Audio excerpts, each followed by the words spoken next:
Inspired, Chapter 3, Startups, Getting to Product and Market Fit. In the technology world, we generally have 3 stages of companies: startups, growth stage, and enterprise companies. Let's briefly consider how we characterize each one of these stages, and the challenges you are likely to face in each. I loosely define startup as a new product company that has yet to achieve product market fit. Product/market fit is an extremely important concept that I will define in the page that follow. But for now, let's just say that the startup is still trying to come up with a product that can power a viable business. In a startup, the product manager role is usually covered by one of the co-founders. Typically, there are fewer than 25 engineers, covering a range from one product team up to maybe 4 or 5. The reality of startup life is that you are in a race to achieve product/market fit before you run out of money. Nothing else much matters until you can come up with a strong product that meets the needs of an initial market. So most of the focus of young companies is necessarily on the product. Startups usually have a limited amount of early funding, intent to determine if the company can discover and deliver the necessary products. The closer you come to running out of money, the more frantic the pace and the more desperate the team and the leadership becomes. While money and time are typically tight, good startups are optimized to learn and move quickly, and there's normally very little bureaucracy to slow them down. Yet, the very high failure rate of technology startup is no secret. The few that succeed are usually those that are really good at product discovery, which is a major topic of this book. Working at a startup, racing toward product/market fits is usually stressful, exhausting, and risky. But it can also be an amazingly positive experience, and if things go well, and a financially rewarding one too.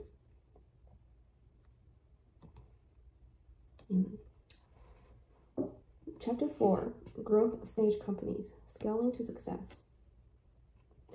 Those startups skilled and fortunate enough, it usually takes both to get to product market fit, are ready to tackle another equally difficult challenge: how to effectively grow and scale.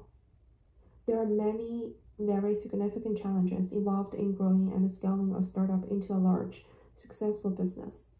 While it is an extremely difficult challenge, it is, as we say, a good problem to have.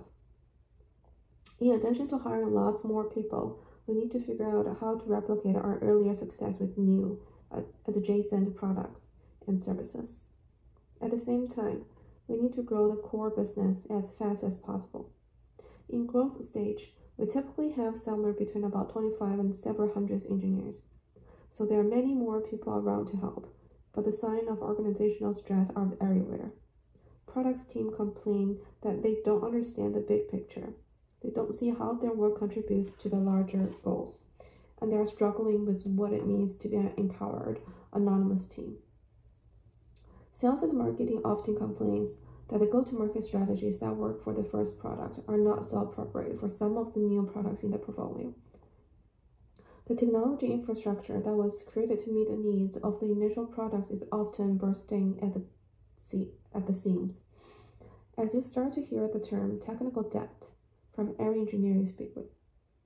This stage is also tough on leaders because the leadership style and the mechanism that work while the company was a young startup often fail to scale.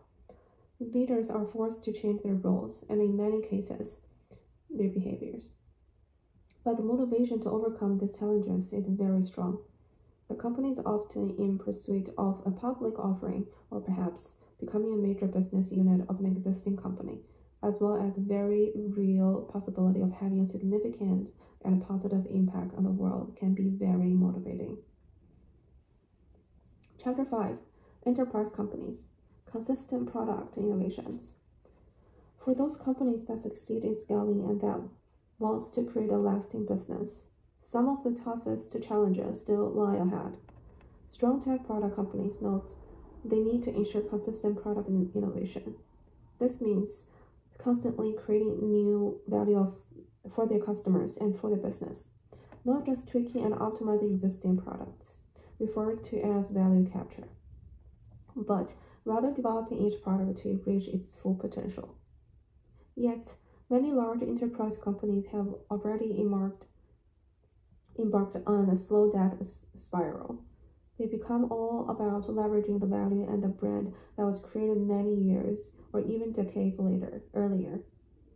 The death of an enterprise company really happens overnight, and a large company can stay afloat for many years, but make no mistake about it, the organization is sinking and the end state is all but certain. It is not intentional, of course, but once companies reach this size, often becoming a publicly traded company, there are a tremendous number of stakeholders throughout the business, working hard to protect what the company has created. Unfortunately, this often means shutting down the new initiatives or ventures that would recreate the business, but potentially put the core business at risk, or putting up so many obstacles to new ideas that few people are willing or able to drive the company in a new direction. The symptoms of this are hard to miss. Starting with diminished morale, the lack of innovation, and how much slower it is for new product work to get into the hands of customers. When the company was young, it likely had a clear and a compelling vision when it achieves enterprise stage. However, the company has largely achieved that original vision, and now people aren't sure what's next.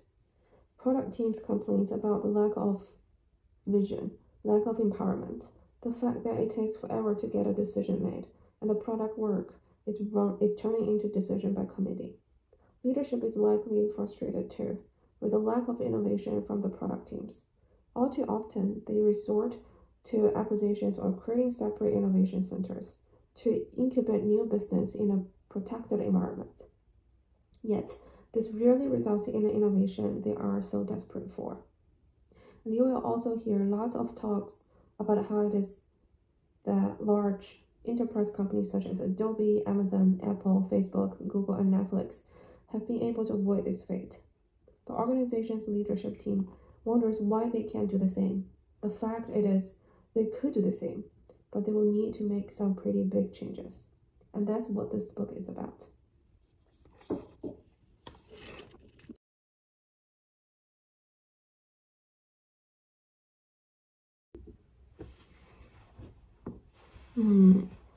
刚刚呢，一起阅读了 Inspire 第3章、第4章和第5章。第3章讲的是关于 startup。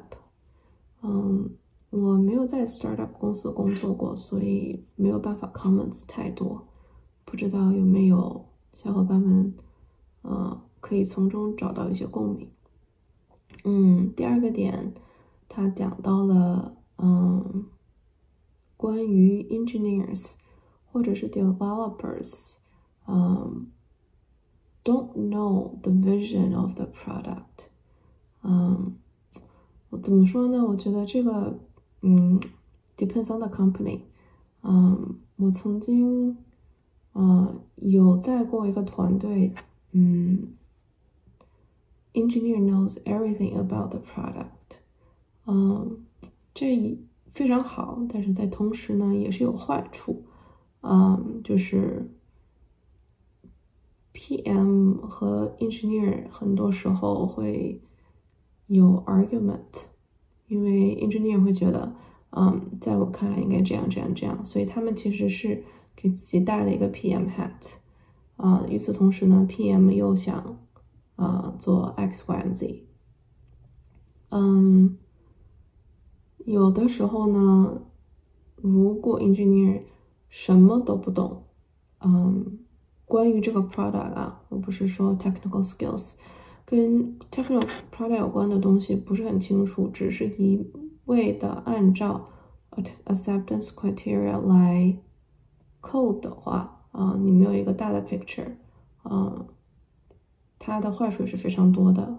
比如说你的 code quality 可能不是很好，因为你没有办法去从一个整体开始开始想，就比较 granular，或者是你最后可能 end up 会有很多 bugs，然后就会花很多时间去找 bug 修 bug，然后就会拉长整个战线。